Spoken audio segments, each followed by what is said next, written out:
So, today we are back with another episode in the Tina4 series.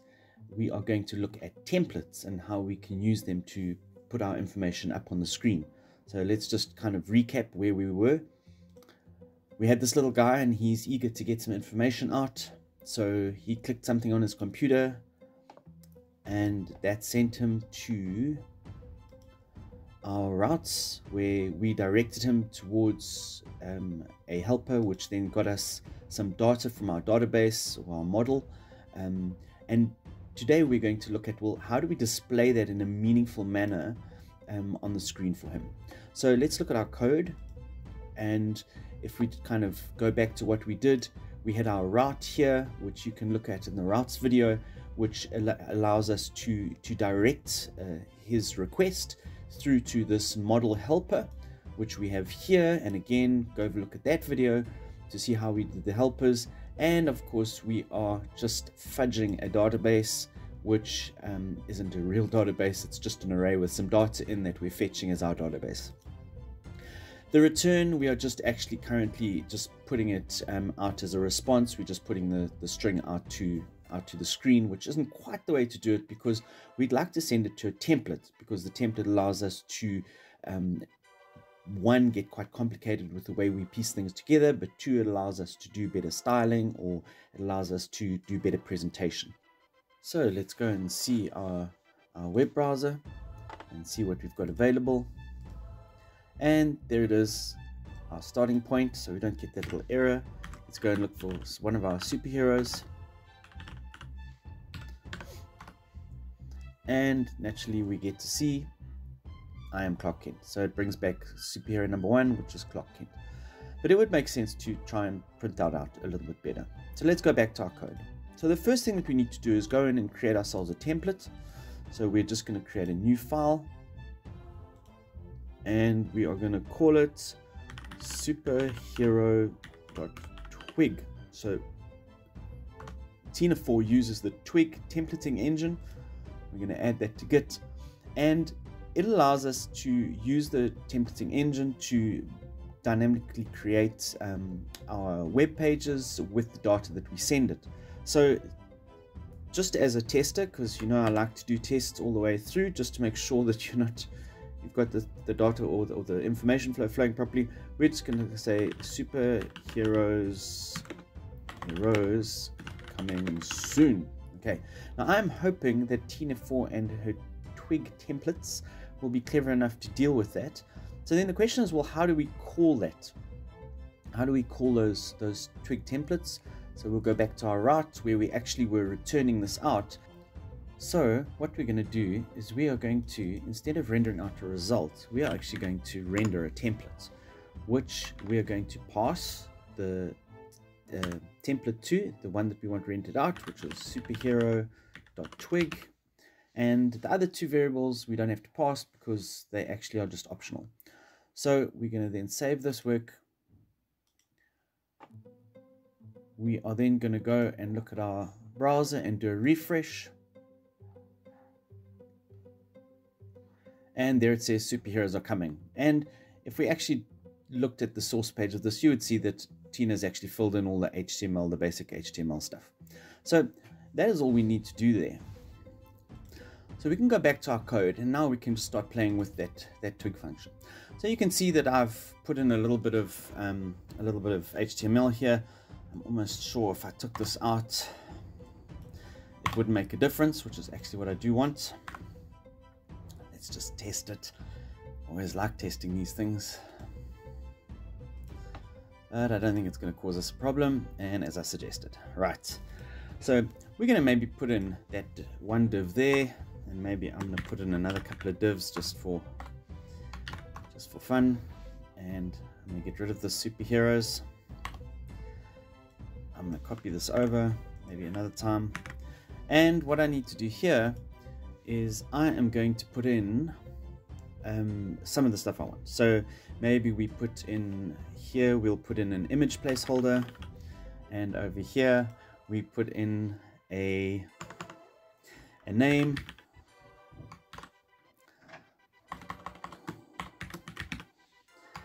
and maybe we put in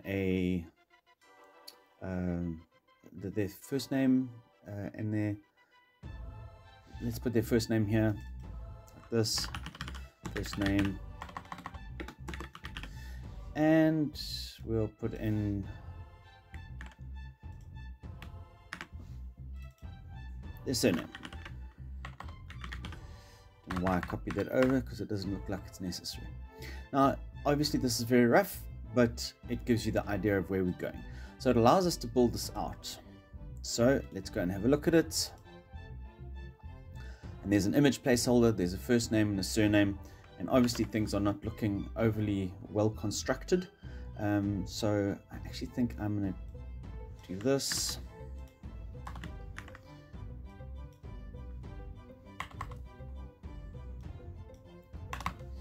Alright, that should give me a little bit more of what I want. That's better. Okay, so I can do it like that. So now we've got to figure out how can we get the data through to our template. So all we have to do is we have to pass it an array, and we are going to say, well, the name of the array is superhero, the name of the, and we are going to pass that the superhero variable. All right, and then what we can do is we can go to our templates, and in the top here we can actually use double curly brackets, and that just lets us print out any twig strings basically. And in there I'm going to put in a function called dump, which allows us to dump out any information, and I'm going to ask it to dump out the superhero for me. So that should give us the information so we know what we're using. It's a nice debugging tool to try and see what your data, your incoming data into your twig file looks like, and more importantly, if it's actually coming through properly. So let's see if that actually works all nicely for us.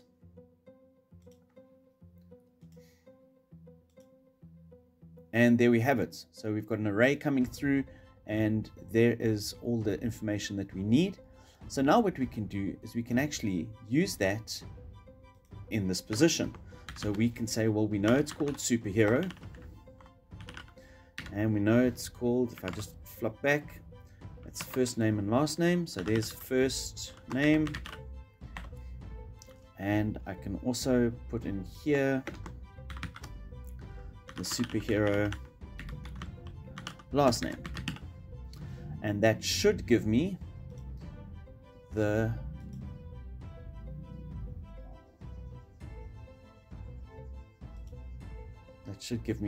response that we're needing. Let's refresh it and see what comes up. And there it is. We have Clark Kent coming in, and obviously if we were to change the name or the number of our superhero, then it would change automatically. So what it gives us the opportunity to then pass data through to our template, and then we can start doing other things. So I'm going to just take that out. Well, we also need the superhero name, so maybe here instead what I'm going to do is I'm going to create another div here, and I'm going to, what should we do here? We'll put in another div, and we are going to put in let's put in h3 tag, and in here we're going to put, well, it's the superhero, and we're going to put the aka, and that gives us the header that we want. So let's do that. There we have it. So we can have Spider-Man, and we can then have his first name and his surname. So that's all the data that we've got coming through. So now that we've used up all our data, let's get rid of this so it doesn't show anymore. So now if we wanted to put in a placeholder here, we could maybe put in an image. We could create the tag, we'll put an alternate text in there. This is an image placeholder, and maybe we put in width of, let's say, 30 pixels, and we'll also put in a height of 30 pixels. Now please, this is not a lesson in design, so forgive me if it rubs you up the wrong way. And let's see what that gives us. Alright, so there's our little image placeholder. Maybe we'll make it a bit bigger. Let's make it 100 pixels. And let's make it 100 pixels there as well.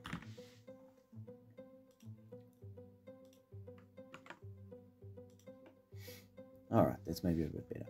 And what's nice with this is that it is now a template that one could put through all the time, and one could just pass your data through. So we've actually built the template just in one place, but we can just keep passing different data through.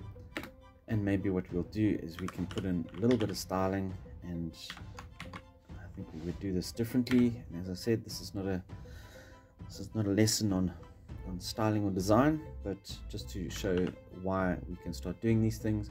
Maybe we can do a border style,